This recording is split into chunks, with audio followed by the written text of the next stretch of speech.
Olá a todos. Hoje a nossa conversa vai ser sobre os reinos africanos, uma primeira parte. É importante compreender a diversidade dos povos que vão ocupar o território da África. O território africano vai ser marcado pela diversidade de povos, com suas tradições, seus costumes, sua língua.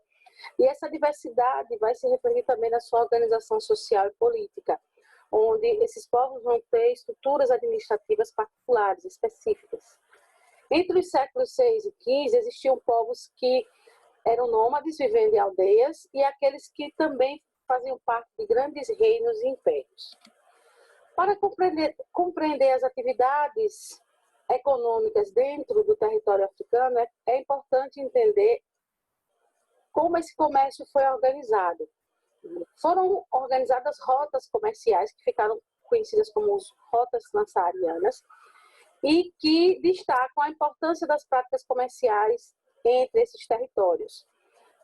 A grande dimensão territorial e as condições climáticas severas do deserto do Saara não impediram a circulação de pessoas e mercadorias. Então, é importante ressaltar como essas práticas comerciais elas circularam no território africano, mesmo diante das questões climáticas particulares desse território. Assim, é importante ressaltar também que o uso do camelo como um animal importante para os comerciantes locais vai ser fundamental nessas práticas comerciais desse território, já que o camelo é resistente ao rigoroso clima do deserto e tem a capacidade de passar vários dias sem se alimentar e sem beber água. Isso facilitava a circulação dos comerciantes e suas mercadorias pela vasta extensão territorial da África, né? Entre os povos mais distantes, esse comércio ele acontecia, essas trocas comerciais. Entre as mercadorias que eram comercializadas estavam o sal, o ouro, os tecidos, gêneros alimentícios e pessoas escravizadas. É importante entender que o islamismo vai se difundir no território africano, começando a partir do século VII pelo norte da África, porém logo depois ele se espalha por outras regiões. E nesse processo, as práticas comerciais, o desenvolvimento do comércio vai ser algo importante nesse processo de expansão do islamismo no território africano. Outro elemento importante para se compreender é a escravidão nas sociedades africanas. Os escravizados, eles desempenhavam diversas funções, certo? Eram funções administrativas, militares. É importante entender também que muitos desses africanos escravizados eram incorporados nos serviços domésticos. Ainda existiam aqueles que trabalhavam em minas de sal, na agricultura e na produção artesanal. Embora não fosse a principal atividade econômica desses reinos, dessas sociedades africanas, o comércio de escravizados era muito lucrativo, principalmente para os traficantes. Eles tinham conhecimento eles se tornavam importantes fornecedores de escravizados tanto para compradores locais, dentro do território africano, como também para estrangeiros, principalmente os europeus.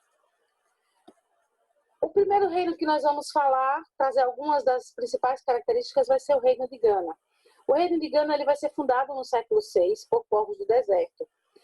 Ficava localizado entre o deserto do Saara e os rios Senegal e Níger. Os habitantes eles vão se dedicar à prática agrícola, ao comércio e à exploração de ouro. O soberano, a figura mais importante do reino de Gana, trazia o nome de Gana. Ele era conhecido como Gana e valorizava mais o número de súditos do que a quantidade de terras.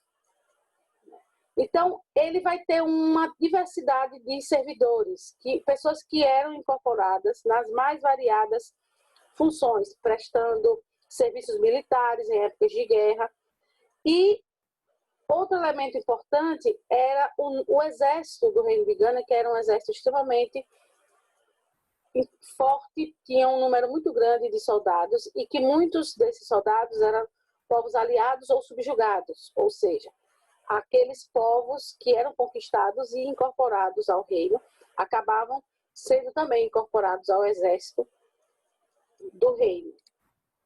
Um outro império importante dentro da história da África é o Império Mali. O Império Mali surge a partir do século XIII, quando o Reino de Gana vai ser conquistado pelos povos vizinhos, dando origem ao Império Mali. O soberano desse império vai ser chamado de Mansa e vai reunir aí poderes militares, políticos e religiosos. A população vai ser marcada por uma diversidade de grupos étnicos, desenvolvendo aí diversas atividades comerciais que vão ganhar uma extrema importância para o Império de Mali. Entre os produtos comercializados estavam sal, ouro, marfim, cobre, tecidos e nós de cola. Havia o comércio de pessoas escravizadas e existiam também pessoas que se dedicavam à prática agrícola, à pesca e à criação de animais. Devido à forte expansão do islamismo nos territórios africanos, no Império de Mali, nós vamos perceber aí uma presença de construções de mesquitas, templos religiosos importantes para a religião islâmica. O outro império que surge no território africano é o Império Songhai, que surge a partir do momento em que o Império de Mali passa por conflitos e é conquistado por povos vizinhos e que vão dar origem aí ao Império Songhai. Da mesma forma que aconteceu lá com o Reino de Gana, que vai ser dominado por povos vizinhos e vão dar origem ao Império Mali, a mesma situação vai acontecer com o Império Songhai. Os vizinhos acabam dominando o Império Mali, dando origem ao Império Songhai, que vai ter uma cidade extremamente importante, a cidade de Tombouctou, onde os Songhais conseguiram melhorar o abastecimento de água nas cidades, canalizando o rio Níger e perfurando poços. Isso vai ser extremamente importante, principalmente para o desenvolvimento da agricultura local, né? E isso vai ser percebido ao longo dos anos após essas construções na cidade de Tombouctou. Outro elemento importante é que essa cidade ela vai abrigar um número considerável de estudiosos. Isso vai ser um elemento extremamente importante. Ela vai se tornar um importante centro de estudos na África, reunindo diversos estudiosos, inclusive chegando a abrigar uma universidade com a presença considerável aí de estudiosos. Escribas, por seu talento caligráfico, ganhavam a vida copiando manuscritos trazidos por viajantes. Isso é importante. Se torna um império extremamente importante no que diz respeito ao conhecimento. Um elemento que nós precisamos destacar sobre esses impérios africanos é a presença de uma figura extremamente importante no que diz respeito à manutenção das tradições africanas, que é a figura do griot. O griot vai ser o quê? Aquela pessoa que narrava os fatos em forma de poesia enquanto tocavam instrumentos musicais. A sociedade africana é uma sociedade extremamente...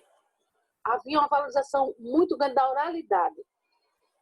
E os griots, eles se tornam figuras extremamente importantes porque eles vão ser responsáveis em contar as histórias, utilizando a poesia e a música.